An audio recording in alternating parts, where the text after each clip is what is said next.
ፍቅር አምላክ ስማጸን ስለሙነሽ ኖሬ ስንቱን ቻልኩት ለኔ ማሰብ የማይችለው ጎኔ ምን ያልሆንኩት አለ ስታመም በድንገት ሰው እንዳስቆሙት ቢገኝ ምን አለበት እዋይ ሆድ ሆድን ይውላኝ እዋይ አንጀት አንጀቴን ሰላም ሰላም እንዲናችሁ በያላችሁበት ሁሉ ነገር ሰላም ነው። አሽይና እንዲያላችሁ ሞኝላችኋለሁ። በዚህ ስትጎንዱ ነው ዋዳች ላይክ እና ሼር ያደረጋችሁ ሐሳቦቻችን ለብዙዎች አካፍሉ። ለዚህም ኮልቪ አመሰግናችኋለሁ። ሐሳቡ ሲሞቻችሁ 4000 ላይክ እንድትገጩን በትትና አጓብዛችኋለሁ። ዛሬ ሚዛናችን ዘላችሁ መጣነው ሶበር ዜና አሜሪካና ኢራን ወደ ድርድር ወደ ሰላም ተቃርቧል ተብሎ ዓለም አቀፍ ሚዲያዎች ሁሉ እየዘገቡበት ባለበት ሰዓት ሌሊቱን አሜሪካና ኢራን ሲታኮሱ ነው ያደሩት። እንግዲህ አሜሪካ የሆርሙዝ ሰርጥ ነገር ሆድ ሆዶን እየበላት ነው። በቃ ሆድ አንጀት ነው። እኔ አሁን ሰሞኑን ከተኩስ አቁሙ በኋላ አሜሪካ የምታደርጋቸው ድርጊቶች የሚመሳሰሉብኝ እኛ ልጆች ነው ትምህርት ቤት ስንሄድ ሰፈር ላይ የሚቆመጡ ውሾች ነበሩ እና ከኛ አንድ ተንኮለኛ ተነስቶ ድንጋይ ይወረውራል። አራሩጣ በቃ አንዱን ይነክሳል ወይ የሆነ ነገር ያደርጋል እና ከዛ በኋላ ሁሉ ጊዜ በዛ በኩል ስናልፍ በፍርሃት ነው የምናልፈው። በቃ መጀመሪያ አንድ ጊዜ እንላከፋለን። ውሾችም በጥርጣሬ እኛም በጥርጣሬ ነው የምንተያየው። እና አሁን የአሜሪካ ድርጊት ይሄ ነው። መጀመሪያ ሂዳ ትኖካለች፣ ደግሞ ማለፊያውን በቃ ትጓጓለች። በቃ ለዚህ ሆርሙዝ ሰርጥ ምራቋ ያስውጣታል። ይሄንን ሆርሙዝ ሰርጥ በያዝኩት ምን አለ እኔ በሆን ኖር እንዳታልፍ። ልክኛ ልጆችንን የተለከፍን አይደለም የተለከፍን ውሾችን ሂደን እንለክፋለን። ከዛ በኋላ ውሾቹ ደግሞ ሰፈራቸው ነው ቤታቸው ነው። እንግዲህ ምሳሌውን ያው ውሾች በሚል አትያዙት፣ ግን የኛ ድርጊት ትዝ ብለኝ ነው። በቃ በዛ ሁልጊዜ ያስደንቀኛል። በቃ ስናል እድሜ ልካችን እኮ ነው ትምህርት ፕራይመሪ ስኩል እስክንጨርስ ድረስ እቺ ፍርሃት እቺም ተንኮል ከኛ ጋር ነበረች እስከ መጨረሻ እና ያስቀኛል። አሁን አሜሪካ ሰሞኑን የምትሰራው ስራ ልክኛ ልጆቹ ነን ከውሾች ጋር የምንጫወት አይነት በተንኮልና በሴራ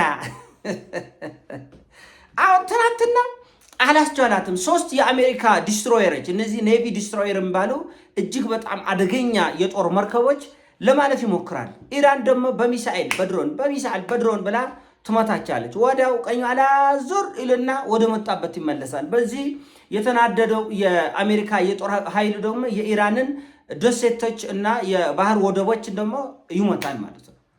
ወደቦቿን ይመታል።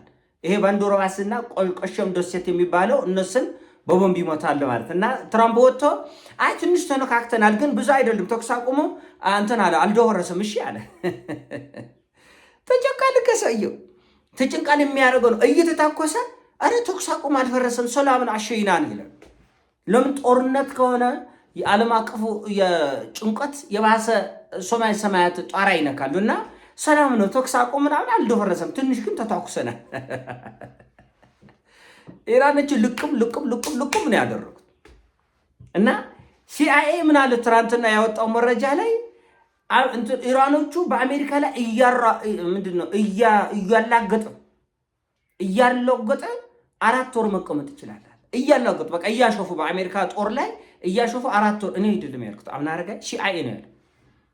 ሲአይኤ እነዚህ ኢራኖቹ በአሜሪካ ሰራዊትና ጦር ላይ እያላገጡ 4 ወር አሁን የአሜሪካ ወታደር ይሄ ብሎኬጅ የባህር ላይ ብሎኬጅ ኢራን እንዳትገባና እንዳትወጣ አድርገን ዘግተን ይዘናል ብሏል። ኢራኖቹ እስካሁን 72 መርከብ አሳልፏል። ይሄን ራሱ ሲኤንኤን ፎክስ ኒውስም ዘግቦታል፣ ዓለም አቀፍ ሚዲያዎቹ ጭምር ማለት 72 መርከቦች ኢን ቢሊየንስ ነው ያፈሱት። በዚህ ተኩስ አቁም ውስጥ ኢራኖቹ ኢን ቢሊየንስ ምናልባት አብዛኛው አፍሪካ አገሮችን ሊያስተዳድር የሚችል ገቢ ነው ዝም ብሎ በዚህ 15 ቀን ውስጥ 20 ቀን ውስጥ ኢራኖቹ ያፈሱት ከነዳጅ ላይ ብቻ ማለት እና ይሄን የሚያደርጉት ምንድነው? አንደኛ ራሱ የአሜሪካን የጦር መርከቦች ጥሳ ያልፋሉ፣ በድሮኖች በጀቶች እያጀቡ ማለት ነው። እንደገና ሁለተኛ ደግሞ ሌላ አማራጭ ካስፒያን ባህር ይጠቀማሉ፣ በባቡር ይጠቀማሉ፣ በዛው በባህሩ 10 አይነት መንገድ ይጠቀማሉ። ፍጹም ከቁጥጥር ውጭ ነው። ይሄንን ከግምት ስር በማስገባት ሲአይኤ ምን የሚል መረጃ አወጣ? ኢራኖቹ በአሜሪካ ላይ ያለገጡ ገና 4 ወር መቆየት ይችላሉ ካሁን በኋላ ቃል በቃል እንደዛ ነው ያለ እና 75% የሚሆነው የኢራን የሚሳኤል ማስወንጨፊያ ዝግጁ ነው። አልወደመም። አሁን መጀመሪያ አልወደመም። 70% የኢራን መጀመሪያ 20% ብለው ነበር፣ 50% ብለው ነበር። እንደገና አሁን 75 ነገ 100% ይላሉ። እና እኛ በማረጃ በእውቀት ነው የምናወራው። ራሱ አሜሪካኖቹ የማያውቁትን እኮ ነው ለእኛ የምንነግራቸው እውነት አብላርጋ አሜሪካኖቹ የማያውቁትን መረጃ ነው እኔ ለእናንተ የምነግራቸው ያለሁት። ምን ብያቸዋለሁ? አልተነካም፣ ፍጹም አልተነካም የኢራን መሳሪያዎች አላልኩም። አሁን ሲአይኤ ወጥቶ 75% የሚሆነው የኢራን ማስወንጨፊያ ሚሳኤል ማስወንጨፊያ ዝግጁ ነው። 70% የሚሆነው ሚሳኤሎች አሁንም አልተነኩም። በዚህ በተኩስ አቁም ውስጥ ኢራን የጎደለውን ሙሉ በሙሉ ነው ያስተካከለች ነው ያለ። እኔ አይደለም ሲአይኤ ነው ያለው። ደግሞ አንተም የሲአይኤ አባል ነህ እንዳትሉ፣ ራሳቸውም አላወቁትም፣ አሁን ያወቁት። እና ትልቁ ነገር ልላችሁ የምፈልገው ነገር በጣም በከፍተኛ ሁኔታ ተዘጋጅተውበታል ኢራኖቹ። እና ይሄንን አሜሪካ እየተረዳች በመምጣቷ ምክንያት ይሄን ጦርነት ላስቆም ስትል አረቦቹ ለምን ነካክተሽ አራስ ነብር ጥቶሽ ብልትሄጂ ነው? አሁን ሳውዲም ኩዌትም ትናንትና እንደውም የጦር ቤዝሽንም አትጠቀምም፣ የኛ አየር ክልል ተጠቅመሽም ኢራንን አታጠቂም። ፈሪ በቃ እንትን ስትንቦቀበቆ ተናደደ። በቃ ወይ መጀመሪያ ባልነካሽ፣ ከነካሽ ደግሞ አድምተሽ ምጪ፣ ከሆነ ደግሞ ታዩ በቃ ቆይ ዋጋለሁ፣ ቆይ ልትስማማ ነው፣ ቆይ ልደራደር፣ እንደዚህ ሆዳችንን አታንቦጫብጪው ነው የሚሉት አረቦች።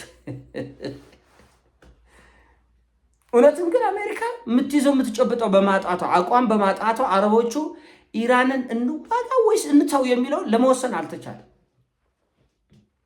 ለመወሰን አልቻለም። እና ይሄ በጣም አስገራሚ ነው፣ በጣም አስደናቂ ነው። አስደናቂ በቃ ራሱ ሲአይኤ ነው የመሰከረው። እያላገጡ በአሜሪካ ላይ እያላገጡ 4 ወር አሁን ዝም ብለው ነዛ ብርድ የሚመታው የአሜሪካ ወታደር እንጂ ምንም ስራ የለው። ምንም አንዲት የሚፈይደው ነገር የለም። ኢራኖቹ እንደውም አንድ የድርድርና የግርግር ሰበብ ነው ያገኙት። ይሄው እነሱም ባህር ዘግታል፣ እኛም ዘግተናል። ወከባ እነዛ ሲፈጥሩ እነዚህም ወከባ ይፈጥራል። ተዘጋም አልተዘጋም ግን በኢራን ላይ የሚፈጥረው ምንም ልዩነት የለም። 1-2 መርከቦችን አሜሪካኖቹ አግተው ወሰዱ። አፍንጫቸውን ተይዘው ለፓኪስታን ሰጥተው ከነሰዎቻቸው ጥፍራቸው ሳይነካ ሰዎቿ የኢራን ሰዎች ጥፍራቸው ሳይነካ 22ቱን ማምጥታ ለፓኪስታን እንሆ ኢራንዬ ይቅር በይን ብለው መልሷል። እስራኤል ይሄ በኢራንና በአሜሪካ መካከል እየተደረገ ያለው ስምምነት ለኔ ሙጀት አልሰጠኝም። አሁን ችግሩ ምንድነው? በእስራኤልም በአረቦችም መካከል እኛን ወክለሽ ሙችልን ነው። አሜሪካ ደግሞ ለምን ነው ለምንድነው እናንተ ወክዬ የምሞተው? በምን ምክንያት ነው? ይሄ ጦርነት አሸንፌ እንደማላሸንፍ ይታወቃል። ዓለም መሳቂያ መሳለቂያ አድርጓል። ኢኮኖሚያዊ፣ ማህበራዊና ፖለቲካዊ ቀውሶች በመላ ዓለም ነው የፈጠረው። እና ይሄ ነገር ከወዲሁ ብናቆም ነው እንጂ እነዚህ እብዶች ናቸው ኢራኖች ሲዋጉ። እንደ እውነት እኮ ነው፣ እንደ እብድ ነው የሚዋጉት። ስለዚህ ቀልድ የላቸው፣ ምህረት የላቸው። አስጠንቅቀው እንመታቸዋለን እንዳትሞክራት ብለው ነው ለአሜሪካኖቹ በተደጋጋሚ የተናገሩት። እና አሁን ደግሞ ሲአይኤ ባወጣው መረጃ መሰረት እጅግ በከፍተኛ ሁኔታ ታጥቀዋል። በከፍተኛ ሁኔታ ትጥቆ ይሄና ይሄ የሚባል አይደለም። ከቻይና የገባው መሳሪያ ምን እንደሆነ አይታወቅም። ከራሽያ የገባው መሳሪያ ምን እንደሆነ አይታወቅም። ምንም አይታወቅም። በቃ ራሳቸው ያዘጋጁት መሳሪያ የትኛውን እየተጠቀሙ የትኛውን እንዳልተጠቀሙትም አይታወቅም። ግን አደገኛ መሳሪያ በእጃቸው እንዳለ ያውቃሉ። መረጃ አላቸው አውሮፓኖችም አሜሪካኖችም። ይህን ሁሉ ጉዳይ ስንደማምረው አሜሪካ እንዳትገባም ላም እሳት ወልዳና እንዳትልሰው እሳት ሆነባት፣ እንዳትተወው ልጇ ሆነባት ነው። እና ለመላስም ለመተውም በጣም ከባድ የሆነ አጣብቂኝ ውስጥ በመግባታቸው አሜሪካኖቹም የሚይዙት የሚጨብጡት አጥተዋል። የሆነ ሆኖ የዚህ ጉዳይ መጨረሻ ድርድር ነው። ከድርድር በፊት ሽልኮ ብዬ ልግባ ልውጣ፣ ሆርሙዝ ልሞክር አልሞክር የሚለው እኛ ህፃናት ሆነን ያለን የፍርሃትና የድፍረት አካሄድ ነው። አሁን አሜሪካ ላይ እያየሁባት ያለው አዋጭ አይደለም።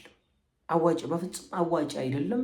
የግዳቸውን ወደ ድርድር ይመጣሉ። በተለይ እቺ የቻይና ጉዞ ደግሞ ሰውየውን አጓግታ ልትገለው ነው። አጓግታ በቃ አሁን ይህን ጦርነት እዚህ ላይ ቋጭቼ ቻይና ሲሄድ የሚደረግልኝ አቀባበል የጀግና አቀባበል እንዲሆንለት በጣም ነው የጓጓው። ፋይሉ እዛ ላይ እንዲዘጋ በቃ ከቻይና ጉዞ በኋላ ዓለም አቀፍ ወሬው ራሱ ሌላ ጉዳይ እንዲሆን የተፈለገ ሌላ በቃ በሌሎች በማዕቀቦች ጉዳይ አብሮ በመስራት ጉዳይ የፈረደባት ኪዩባ ደግሞ ፋታ ተገኝቶ ኪዩባን ራሱ በዚህ ፍጥነት ይወራሉ ብዬ አላምንም። እኔ በነገራችን ለምን ከፍተኛ የሆነ ዓለም አቀፍ መንቋሸሽ እየደረሰ ስለሆነ ይህን መንቋሸሽና ጥላቻ ተቆብለው ወደ ቀጣዩ እርምጃ ይሄዳሉ የሚል ግምት የለኝም። ይሄን ሀሳብ ነው። ሲሞቻችሁ ላይክ አድርገው ሼር አድርገው። ወዳችኋለሁ።